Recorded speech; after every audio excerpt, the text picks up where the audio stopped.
People are out of their office buildings, watching, crying, taking pictures. I've never seen anything like it down here. Jane, you said you saw the first plane. Did you get a glimpse of what kind of plane that was? We were told it was a small commuter plane. Well, it wasn't a Cessna or anything like that. It was a larger plane, a mid-sized plane, and we could hear it very low. And walking down the street, a couple of us looked at each other, thinking, what's happening? Then it veered drastically on its side through the buildings and then went into the upper floors of the World Trade Center tower. And we want to just mention that when the impact hit the first tower, you would hope that people who were in the second tower were beginning to evacuate, especially if air traffic control had some indication that this was deliberate. You'd hope that they were starting to get people out of the other tower before this second plane hit that tower. But I mean, if you tried to go up, you know, we've been upstairs in the towers, at the, in the restaurant up there, to try to get down.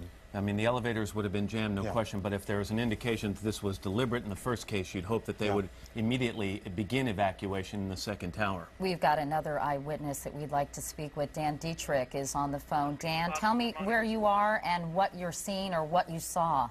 Okay, what I saw was one plane coming in low from the north down over 7th Avenue. It crashed into the top or the middle of one of the towers.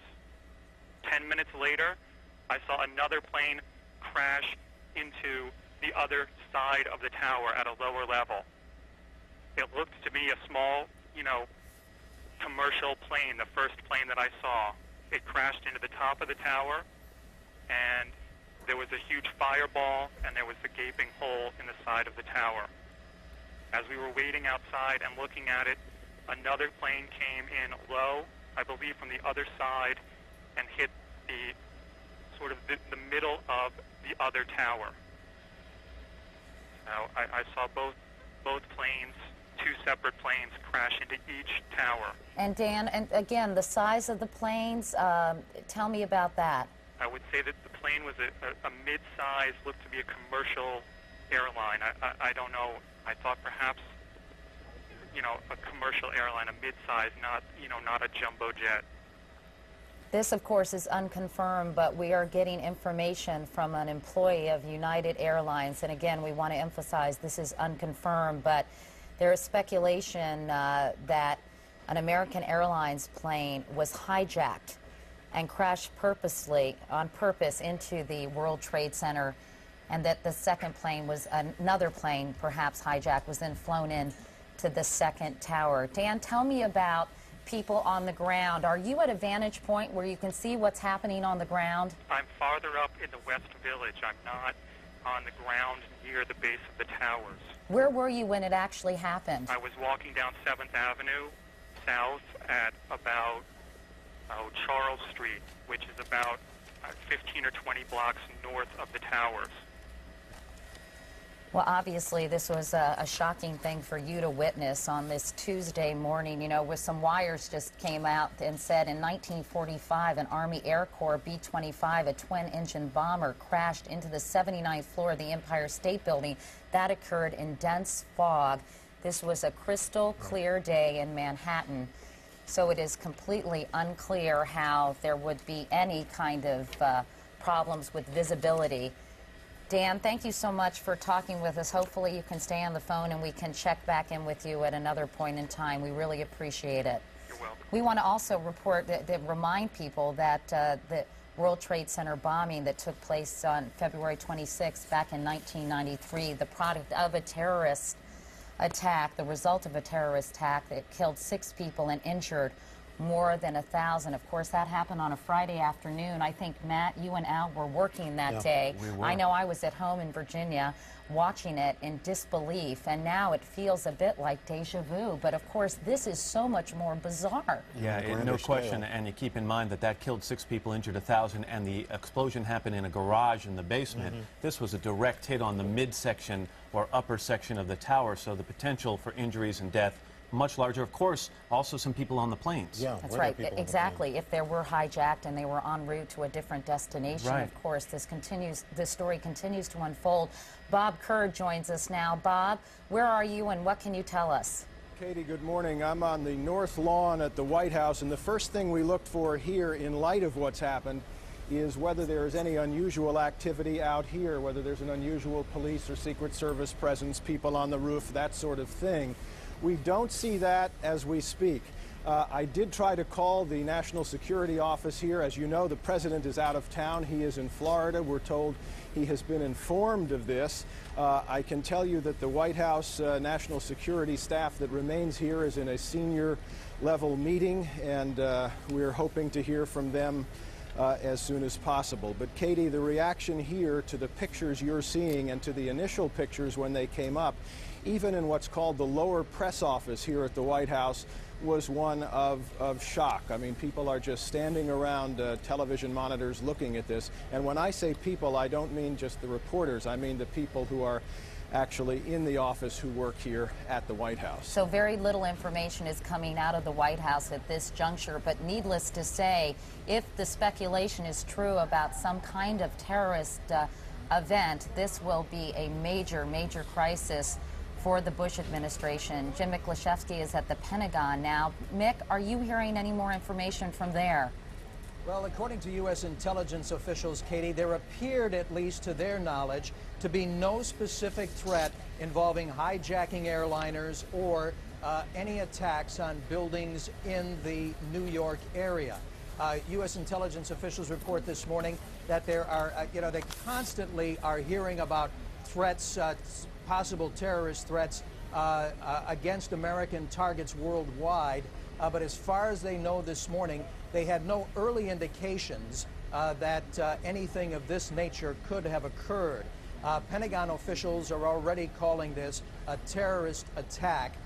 They say that they have not yet ordered the scrambling of any military jets. If National Guard were to be scrambled in that area, that would be at the order of the governor.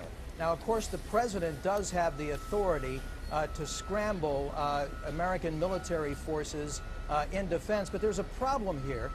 What now do you defend against exactly? If you put warplanes in the air, there's always a danger that they could misidentify a pilot's intention. Although I believe, according to officials here, I just wanted to tell you guys, if you want to continue, are now off limits and restricted. But so far, the U.S. military and Pentagon officials are scrambling to get as much information as they possibly can to determine what course of action, if any, the U.S. military would take. But, Mick, they are describing this as a terrorist attack right now. There are some officials here in the Pentagon who are calling this an obvious terrorist attack based on very preliminary information. The information that intelligence officials are getting in terms of a possible hijacked plane, and, of course, the very horrifying video of the plane veering into the tower itself is a clear indication to everyone here that this is not an accident. All right, Jim Miklaszewski, thanks. And, of course, the coordination that took place to have two planes hit the towers within 18 minutes of one another. Let's go back to the White House now. Bob Kerr is still standing by there. Bob, what can you tell us? Well, Matt, it was interesting to listen to Jim Miklaszewski there from the Pentagon. Of course, the president has the authority to scramble military forces. And this is a case, obviously, in which retaliation, if indeed it proves to be a terrorist incident, will be contemplated. But the usual course of events is it's an investigation. You know, unless someone steps forward, claims responsibility, the White House and other arms of the U.S. government will say, we have to determine who is responsible for this attack, try to pinpoint it, and then the U.S. usually says someone is going to be made to pay. But that is a big if we can determine exactly the origin of this terrorist attack. And so there are some implications to that. Let's go back to Jim Miklaszewski. Bob, thank you, at the Pentagon. Mick, you have more information? Well, Katie, Bob's exactly right, but what their primary concern right now is protecting the American public in the New York area right now against any possible further attacks by the air.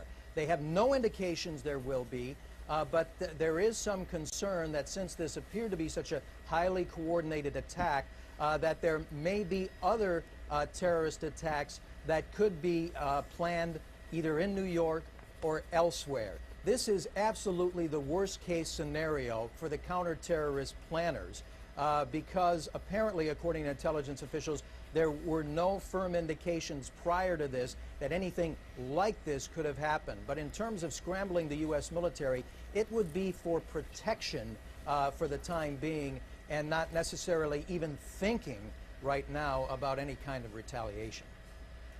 All right, David Gregory is now on the phone from Longboat Sarasota, Key, yeah, actually, where he's following the president. That's right. David? Yes, Katie, the president is about to begin an education event, which is obviously beginning to evacuate, especially if air traffic control had some indication that this was deliberate. You'd hope that they were starting to get people out of the other tower before this second plane hit that tower. But I mean, if you tried to go up, we've been upstairs in the towers at in the restaurant up there to try to get down. I mean, the elevators would have been jammed, no question, but if there was an indication... People are out of their office buildings, watching, crying, taking pictures. I've never seen anything like it down here. Jane, you said you saw the first plane. Did you get a glimpse of what kind of plane that was? We were told it was a small commuter plane. Well, it wasn't a Cessna or anything like that. It was a larger plane, a mid-sized plane, and we could... 7th Avenue. It crashed into the top or the middle of one of the towers. 10 minutes later, I saw another plane crash into the other side of the tower at a lower level. It looked to me a small, commercial plane, the first plane that I saw. This was deliberate in the first case. You'd hope that they would immediately begin evacuation in the second tower. We've got another eyewitness that we'd like to speak with. Dan Dietrich is on the phone. Dan, tell me where you are and what you're seeing or what you saw. Okay, what I saw was one plane coming in low from the north down over. You could hear it very low, and walking down the street, a couple of us looked at each other, thinking, what's happening? Then it veered drastically on its side through the buildings and then went into the upper floors of the World Trade Center tower. And we want to just mention that when the impact hit the first tower, you would hope that people who were in the second tower were